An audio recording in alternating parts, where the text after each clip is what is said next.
Selamat sore teman-teman serta Bapak Jong selaku dosen kami di pelajaran mata kuliah Manajemen Keuangan Dasar. Saya akan menyampaikan mengenai skenario analisis finance. Skenario analisis finance itu apa sih? Nah, dalam sebuah organisasi, kita perlu mencapai suatu tujuan. Tapi dalam kita mencapai tujuan tersebut, kita harus menghadapi segala sesuatu yang tidak pasti. Bisa menguntungkan, bisa juga merugikan. Oleh sebab itu, organisasi harus memprediksikan perubahan yang mungkin terjadi.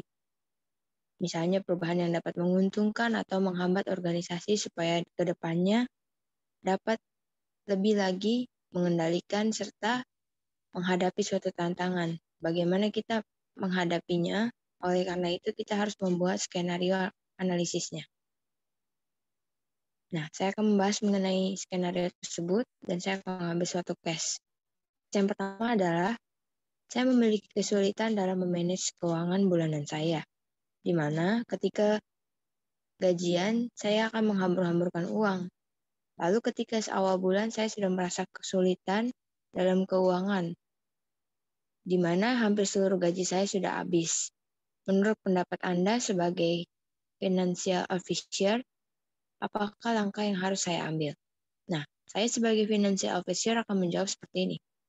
Menurut pendapat saya, kesulitan yang dialami itu karena dia terlalu boros. Saya menyarankan agar dia membuat anggaran bulanan.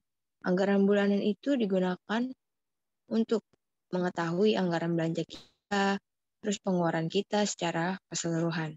Lalu membuat pengeluaran secara konstan di tiap bulannya yang Anda harus keluarkan. Dan juga buatlah budget anggaran sesuai dengan gaji dan kebutuhan Anda. Dan pisahkan antara anggaran listrik, makan sehari-hari, keperluan yang penting, serta transportasi. Utamakan anggaran yang disebut rutin dan keluarkan di setiap bulannya. Lalu sisanya Anda akan tabung dan memakai untuk keperluan lain. Dan gunanya skenario 1 ini, di financial officer-nya menjelaskan bahwa kalau kita mau mencapai keuangan yang baik, kita harus bisa memanage keuangan kita menggunakan anggaran biaya bulanan. Seperti kita harus bisa membedakan mana kebutuhan khusus, mana kebutuhan yang pokok. Seperti itu. Dan saya akan menjelaskan mengenai skenario 2. Klien saya itu bernama Jason, seorang karyawan swasta yang bekerja di sebuah perusahaan dalam negeri yang saat ini sedang mengalami permasalahan, di mana tempat saya bekerja ini melakukan pengurangan karyawan besar-besaran atau pemecatan karyawan diakibatkan mungkin pandemi ataupun yang lain. Nah, selama bekerja di perusahaan ini, si Jason ini memiliki BPJS atau TKO, tapi tidak memiliki tabungan pribadi. Menurut pendapat dia bertanya, apakah menurut pendapat saya apakah yang harus saya lakukan dalam menghadapi permasalahan yang akan mendatang? Nah, saya sebagai financial officer-nya akan menjawab seperti ini. Menurut pendapat saya, lihat peluangnya terlebih dahulu. Apakah perusahaan saat ini menempati peluang besar untuk Anda dapat bertahan? Jika dengan finansial, mulailah menyisihkan 10% dari gaji yang Anda terima dan membangun dana darurat Anda. Membangun dana darurat Anda ini digunakan untuk sewaktu-waktu misalnya kita dipecat, kita memiliki dana simpanan. Anda memiliki tabungan di BPJS yang nantinya akan Anda ambil untuk Anda pegangan ke depannya. Dan Anda juga dapat memulai usaha kecil yang bisa membantu finansial Anda apabila kemungkinan buruk terjadi. Jadi, sebelum kita bekerja di suatu perusahaan, kita harus bisa memanage keuangan kita. Kalau bisa disisahkan, ditabung. Kalau memungkinkan kita mencari usaha lain.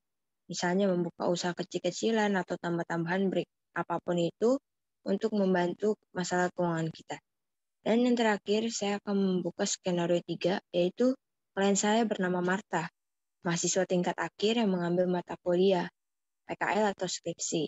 Namun, sembari kerja waktu, perusahaan dia bergerak dia bergerak di perusahaan bagian food dan beverage untuk membayar uang kuliah dan juga untuk membiayai kehidupan sehari-harinya, orang tuanya, dan juga perawatan lainnya.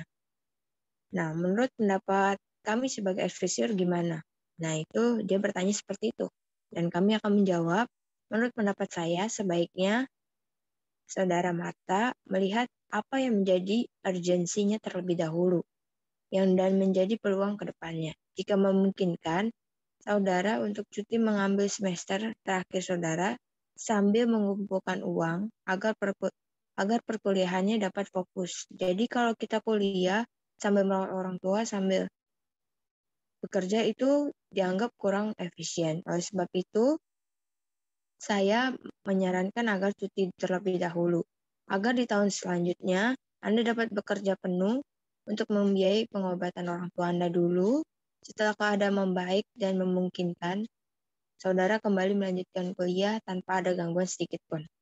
Nah, dari skenario 1, 2, 3, kita dapat mengetahui bahwa ketika sebuah organisasi atau sebuah karyawan atau mahasiswa atau kita sebagai pekerja bisa manage keuangan kita dengan baik, kita dapat menghadapi tantangan-tantangan ke depan yang akan terjadi seperti apa.